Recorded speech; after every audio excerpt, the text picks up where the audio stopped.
Don't you miss it? What? The country of your birth. The people here. Who was King Edward VIII. In the moments before he died, King George V made an eerily accurate prophecy for his son and future king. "After I am dead, the boy will ruin himself in 12 months." When Edward VIII first met American divorcee Wallis Simpson, who would become his future wife, no one would have quite imagined how such events would have unfolded. In his family, he was always referred to as David, one of his many middle names. Edward's father was made George V in 1910, and Edward was made Prince of Wales. Despite being prohibited from seeing action, he enlisted in the Grenadier Guards to fight in World War I. Due to the Church of England's prohibition against royal marriages to divorcees at the time, Edward VIII's desire to wed Wallis Simpson, an American divorcee, led to a constitutional crisis. As a result, Edward VIII abdicated the throne on December 11, 1936, having ruled for less than a year, throwing the monarchy and the nation into chaos. After that, he adopted the title of Duke of Windsor and started a world-traveling lifestyle with his spouse. Albert, the younger brother of Edward VIII, became King George VI as a result of Edward's abdication. In today's episode, we narrate the life of King Edward VIII, the shortest male-serving monarch who abdicated the throne for love. But before we continue, please don't forget to subscribe to Spectacular Biography and click the notifications bell so you don't miss any of our upcoming documentaries. Early life. King Edward VIII, also known as Edward Albert Christian, George Andrew Patrick David, was born on June 23, 1894, in Richmond, London, England. He ruled the United Kingdom from January to December 1936. He was a member of the British royal family by birth, being the oldest son of King George V and Queen Mary.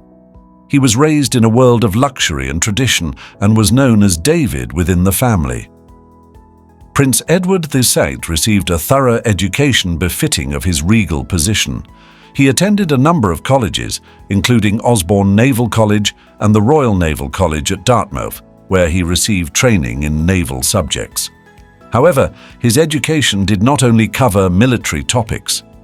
In addition, he had private instructors in a variety of subjects, including arts, languages, and history. Edward VIII had a reputation as a young boy for being vivacious and gregarious.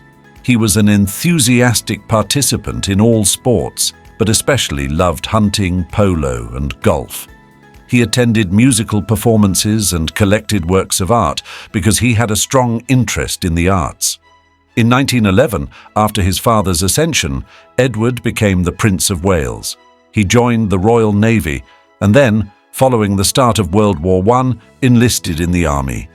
His assignments to safe positions on the Italian front troubled him, causing him to announce, "What difference does it make if I am killed? The king has 3 other sons."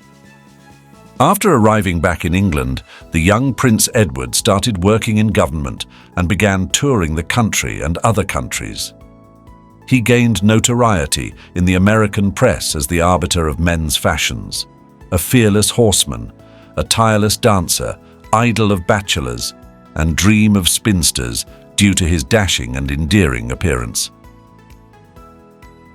Involvement with Wallis Simpson. In June 1931, Prince Edward had a chance encounter with a woman who would forever alter his course. Wallis Simpson, an elegant, alluring, and charismatic American woman who had just moved to London with her husband, was first introduced to the prince at a party hosted by Lady Furness. She immediately captured the king's interest and eventually won his heart. The two had unquestionably fallen in love by 1934. The future king's marriage to an American divorcee was forbidden by the monarchy because it disapproved of the couple's match. Abdication of throne and marriage. King Edward VIII. The prince took the throne in 1936 after his father, George V. Although those who worked with him thought he was careless with his official papers, he was a well-liked king. On December 11, 1936, he abdicated the throne in the face of opposition to his proposed marriage to Simpson, proclaiming to the public, "I have found it impossible to carry the heavy burden of responsibility and to discharge my duties as king as I would wish to do without the help and support of the woman I love." Edward was then given the title of Duke of Windsor, and in 1937 he married Simpson in a small private ceremony in France. Bahama appointment. The couple resided in Paris and spent the majority of their time shopping and having fun with other international jet-setters. The Duke made some attempts to resurrect his political career, including a trip to Nazi Germany in October 1937, but this only served to enhance his reputation as an Adolf Hitler supporter. The Duke and Duchess of Windsor learned in 1940, while seeking safety from Nazi forces in Lisbon, that the King had appointed the Duke to serve as Governor and Commander-in-Chief of the Bahamas. The Duke and Duchess were happy even though the position was thought to be rather unimportant for a member of the royal family. In the end, the London Daily Express concluded about the former King's 5-year stay in the Bahamas. He has faithfully upheld the British cause in his lonely outpost and shown wisdom in his decisions and great dignity in his bearing. Death and burial. Following the war, the Duke and Duchess of Windsor led a relatively quiet existence, splitting their time between homes in France and the United States. They had a group of affluent and powerful friends and were frequently seen in high society circles. The Duke of Windsor struggled with his health, particularly heart issues, in his later years.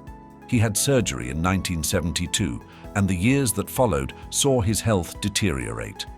On May 28, 1972, at the age of 77, the Duke of Windsor passed away in his Paris, France home. His body was initially interred in the Royal Burial Ground at Frogmore, Windsor, but 14 years later, in 1979, his remains were moved to the Royal Burial Ground at Windsor Castle to be next to Wallis Simpson, who died in 1986. Their undying romance in the face of opposition is still regarded today as one of the greatest love stories of our time. Following his abdication, the Duke of Windsor's life was characterized by a mixture of personal fulfillment, controversies, and health issues. He left a lasting impression on the British monarchy and is still regarded as a significant historical figure despite his brief reign and unconventional path. That was the short, interesting story of King Edward VIII. Would you ever give up your throne for love if you were a monarch? Let us know down in the comment box below. In the meantime, check out similar interesting stories on the end screen above. Make sure to stick around for more intriguing documentaries, only on Spectacular Biography.